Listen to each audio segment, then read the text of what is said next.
네, 하나님의 말씀 보겠습니다. 하나님의 말씀은 사무엘상 23장 24절에서 29절까지 말씀인데요. 24절 한 절 말씀만 제가 공독합니다. 그들이 일어나 사울보다 먼저 시브로 가니라 다윗과 그의 사람들이 광야 남쪽 마온 광야 아라바에 있더니. 아멘. 지금 우리는 23장 사무엘상 23장의 말씀을 통해 다윗이 지금 사울 임금의 칼을 피해서 도망하는 와중에도 하나님의 음성을 들으며 움직이는 그의 모습, 그러나 그의 반대로 자기의 욕망과 탐욕 또 권력 욕구 앞에 무참히 무너져가는 사울을 비교하며 우리는 지금 보고 있습니다. 바로 이렇게 하나님의 뜻을 따라 살아가는 다윗을 향해 하나님은 어떤 은혜를 베푸십니까? 예, 그의 형님이자 영원한 신앙의 친구인 요나단을 그에게 보내셔서 하나님만 정확히 의지하도록, 하나님만 의지하도록, 이런 권고의 말을 듣기도 합니다. 여러분, 정말 필요한 일하니까요. 근데 바로 그런 모습 속에서 우리는 하나님의 도우시는 손길을 볼 뿐 아니라 또 요나단의 아주 성숙한 모습을 보는 거죠. 네가 왕이 될 것이고 나는 그 다음이다. 여러분, 이런 말을 하는 것이 이 왕의 후대를 이을 왕세손으로, 왕자로, 그죠? 왕자로서 이런 결단을 하기는 쉬운 일은 아니죠. 이 하나님에 대한 믿음, 하나님의 섭리와 뜻을 우선시하는 신앙의 고백 없이는 할 수 없는 말이요 행동 아닙니까? 바로 그것들을 오늘 우리를 통해서 또 도전해 주시는 거죠. 그런데 이런 요나단의 모습이 있는가 하면 이제 기브아 사람도 그렇지만 또 계속해서 만나게 되는 이 10사람, 10광야에 사는 사람들 역시 자신의 생존 욕구, 그죠? 다윗 편이 되면 사울이 자기를 죽일 수도 있다고 하는, 어떻게 보면 절체절명일 수 있습니다. 그러나 정말 의의 편에 서지 못하고 과하게 사울에게 과한 충성을 보이는 모습들을 보면서 오늘 우리의 삶은 어떻게 해야 되는지, 이 잘못된 권력과 이 잘못된 어떤 국가의 모습 속에 성도의 삶은 어때야 되는지 생각하게 한다 하고 우리가 지금 말씀을 나눴습니다. 바로 그런 상황 속에서 오늘 24절에서 29절의 이야기도 연결됩니다. 이제 한번 볼까요? 여기서 그들이라는 얘기는 누구겠습니까? 예, 지금 사울 왕이 이야기했던, 사울 왕과 이야기하고 사울 왕의 이야기를 들었던 이 10광야의 사람들, 여기에는 그일라 출신의 사람도 어느 정도 있었다, 이렇게 또 우리가 상상할 수 있겠습니다만 그 사람들을 의미합니다. 그 사람들이 일어나 사울보다 먼저 시브로 가니라. 여러분 중 이게 무슨 얘기죠? 앞에서 어떤 얘기가 있었습니까? 사울 임금이 당부를 했습니다. 명령한 거죠. 우리는 당신에게 다윗이 어디에 있는지 보고해야 될 의무가 있습니다 라고 충성을 맹세하니 사울 임금이 뭐라 그래요? 그가 숨어있는 모든 것을 정탐하고 실상을 내게 보고하라 이랬거든요. 그러니까 이제 그런 이야기를 듣는 그들의 입장에서는, 예, 지금 다윗이 어떻게 움직이는지를 면밀히 보면서, 예, 그들이 일어나 사울보다 먼저 시브로 가게 된 겁니다. 예, 앞서 가는 거죠. 그리고는 다윗의 뒤를 뒤쫓는 거예요. 다윗과 그의 사람들이 광야 남쪽 마온 광야 아라바에 있더니, 예, 지금 식광야에서 지금 어려운 일을 당하는 다윗은 여기서도 안전하지 못하다 해서 다시 10광야에서 남쪽으로 7km 떨어져 있는 마온 광야 아라바라는 지역으로 또 피신을 하게 된 겁니다. 여러분, 지금 다윗과 함께한 맨 처음에 400명으로 시작했다가 지금 600명이 됐죠. 이 사람들의 이 곤고한 인생 좀 상상이 되나요? 여러분, 지금처럼 어떤 트럭이 있고 버스가 있어서 움직이는 게 아닙니다. 무조건 도보예요. 무조건 걷는 길입니다. 그런데 그 걷는 길이 광야길이에요. 여러분, 쉽지 않은 여정이죠. 그런데 목숨을 잃을 수밖에 없으니 도망가는 거죠. 이렇게 갑니다. 그런데 바로 그런 상황에서 사울과 그의 사람들이 찾으러 온 것을 어떤 사람이 다윗에게 또 알려주는 거예요. 참 이 부분이 그냥 쓱 지나갈 수도 있지만 아주 의미 있는 부분인 거죠. 지금 사울에게 계속해서 정보를 주는 이스라엘 사람들이 있어요. 다윗이 여기를 갔고 여기서 다윗을 봤습니다. 이제 다윗이 어디로 갑니다. 우리가 먼저 가보겠습니다. 이렇게까지 충성을 다하는 사람들이 있어요. 그런데 다윗에게도 사울의 거동을 알려주는 사람이 있다는 거예요. 그럼 이건 누가 하는 일일까요? 하나님이 하시는 일인 거죠. 하나님이 당신의 사람 다윗을 고난의 여정을 겪게 하지만 죽일 수는 없는 거예요. 그러니 사울의 일거수일투족, 사울의 움직임을 보고해주는 사람을 붙이신 거죠. 이게 하나님의 은혜죠.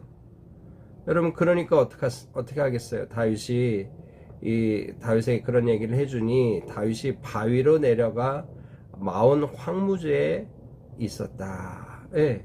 그러니까 이게 바위길을 선택한 거죠. 조금 더 험한 길, 그들이 쉽게 찾아오지 못할 만한 길로 내려가서 마온 황무지에 있게 된 겁니다. 그런데 문제는 뭐예요? 사울이 듣고 사울은 또 이 소식까지 듣게 되는 거예요. 그래서 마온 황무지로 다윗을 따라갑니다. 쫓고 쫓기는 인생. 여러분, 이거 정말 사울도 숨막히고 사울의 칼을 피해 다닐 수밖에 없는 다윗은 정말 숨이 턱 밑까지 올라왔을 겁니다.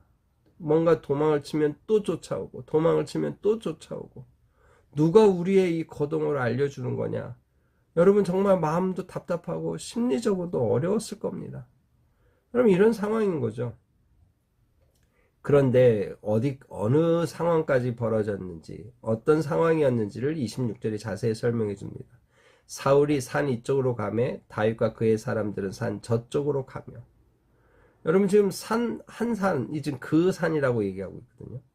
그러니까 산을 하나로 놓고 이쪽으로 오면 이쪽으로 도망갑니다. 또 이쪽으로 오면 이쪽으로 도망가는 거예요. 아주 가까운 지역까지, 가까운 거리까지 이 사울이 다윗을 쫓고 있다. 지금 이걸 보여주는 거죠. 얼마나 마음이 졸였겠습니까? 다윗의 마음이 나옵니다. 다윗이 사울을 두려워하여 급히 피하려 하였으니. 이건 자기도 자기지만 자기와 함께한 600명, 지금 장정만 600명이지 남녀노소를 합치면 한 1200, 2000 가까운 숫자일 겁니다. 여러분, 그런 숫자를 지금 다 책임져야 돼요, 생명을. 그러니까 얼마나 마음이 조급하고 힘겹겠어요.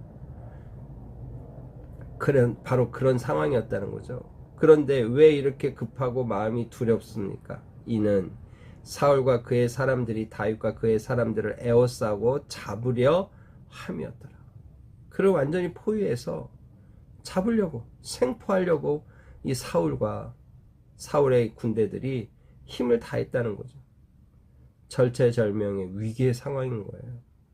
조금만 발걸음이 늦으면 그냥 잡히는 겁니다. 남녀노소가 좀 있다고 우리가 추측할 수 있지만, 여러분, 그래도 아주 어린 아이나 아주 나이 많은 사람이 있었다고 말하기는 좀 어려울 수도 있어요. 왜냐하면 가난한 자, 원통한 자, 이런 사람들이 왔기 때문에 아주 나이 많은 사람들이 많다 이렇게 말하기는 어려울 거예요. 그러나 여하튼 이 군인들의 발걸음을 피하기는 쉽지 않은 상황인 거죠. 여러분, 그런데 그때 또 한 번 주님이 일하시는 겁니다. 27절이에요. 전령이 사울에게 와서 이르되 급히 오소서, 블레셋 사람들이 땅을 침노하나이다. 바로 이 상황에서 하나님은 다윗을 건지려고, 이제 산 하나만 조금 더 빨리 넘어가면 다윗을 잡을 수 있는 상황인데 전령이 온 거예요. 블레셋 사람들이 땅을 침노했습니다. 왕이시여, 가서 싸워야 합니다. 이렇게 된 거예요. 여러분, 여기에서 지금 이 사울 왕의 선택이 중요하죠. 야, 그게 뭐가 중요해? 좀 나도. 이럴 수도 있는 거죠. 이미 어떤 양심도 없잖아요. 그런데 최소한 그 양심은 있었던 겁니다. 어떻게 됐나요? 이에 사울이 다윗 뒤쫓기를 그치고 돌아와 블레셋 사람들을 치러 갔다. 이렇게 얘기하는 거죠. 여러분, 바로 이 상황에서 이 일을 누가 하신 걸까요? 우연의 일치일까요? 다윗이 쫓기는 상황에서 블레 사람들이 딱 때맞춰 이 이스라엘 백성들, 이스라엘 땅을 쳐들어온 것이 우연의 일치였을까요? 하나님의 섭리인 거죠. 하나님이 일하심의 결과인 겁니다. 앞에서 우리는 확인했습니다. 매일 사울이 매일 찾되 하나님이 그를 그의 손에 넘기지 아니하시니라. 오늘 사무엘상 23장 14절의 말씀이 또 한 번 확인된 거죠. 요나단도 예언적으로 얘기했어요. 두려워하지 말라. 내 아버지 사울의 손이 내게 미치지 못할 것이다. 왜 미치지 못합니까? 하나님이 함께 하시니까. 여러분, 바로 이런 상황에 맞는 어떤 예언들이 있었고 그 예언의 말씀처럼 하나님이 다윗을 살리신 거죠. 여러분, 이 다윗의 시편에 보면 그런 아주 엄중한 상황에서 하나님께 기도했던 표현들이 구구절절 나오지 않습니까? 시편 18편에는 뭐라고 얘기합니까? 사망의 줄이 나를 얽고 불의의 창수가 나를 두렵게 하였으며. 여러분, 이게 너무 두려운 상황을 이렇게 시적으로 표현한 거예요. 그런데 그때마다 주님이 어떻게 하셨어요? 주님께 아뢰더니 내 원수들에게서 구원을 얻었도다. 시편 18편의 말씀이죠. 시편 40편에 뭐라고 얘기합니까? 나를 기가 막힐 웅덩이와 수렁에서 끌어올리시고 내 발을 반석 위에 두사 내 걸음을 견고하게 하셨도다. 기가 막힐 웅덩이, 지금 기가 막힐 웅덩이죠. 자칫하면 그냥 죽을 상황이었어요. 그런데 하나님이 건지셨다. 여러분, 바로 이런 상황에 하나님을 지금 다윗은 만나고 있었던 겁니다. 여러분, 그래서 이 다윗 쫓기를 그치고 포기하고 전선으로 달려간 사울의 모습을 보고 사람들이 그곳 이름을 정했어요. 셀라 하마느곳이라 칭하니라. 이 분리의 바위, 뭐 이런 뜻입니다. 그러니까 거기서 다윗을 잡을 수 있었지만 포기하고 돌아갔다. 그래서 분리됐다. 이제 이런 의미죠. 다윗이 거기서 올라가서 엔게디 요새에 머무니라.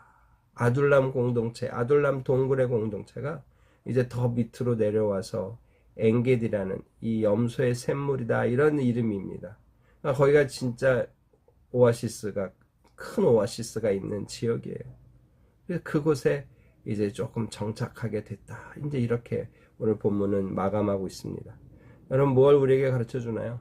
하나님의 돕는 손길은 계속되는 겁니다. 첫 번째 발견한 게 뭐였습니까? 다윗의 사울에게도 소식통이 있었다면 다윗에게도 소식통이 있었던 거예요. 누군진 몰라요. 하나님이 붙여준 거죠. 여러분, 하나님의 보호는 이렇게 계속 된다는 거죠. 요나단을 통해 힘을 얻게 된 그가, 다윗이 이제 또 다른 사람이 전해주는 소식 때문에 사울의 칼을 피할 수 있게 된 거죠. 하나님의 도우심은 계속됩니다. 두 번째 더 놀라운 도우심은 뭐예요? 이제 블레셋이 쳐들어오게 되는 타이밍을 탁 맞추신 거예요. 왜 하필이면 그때 쳐들어왔고 그때 전령이 도착했을까요? 여러분, 이게 하나님의 타이밍인 거죠.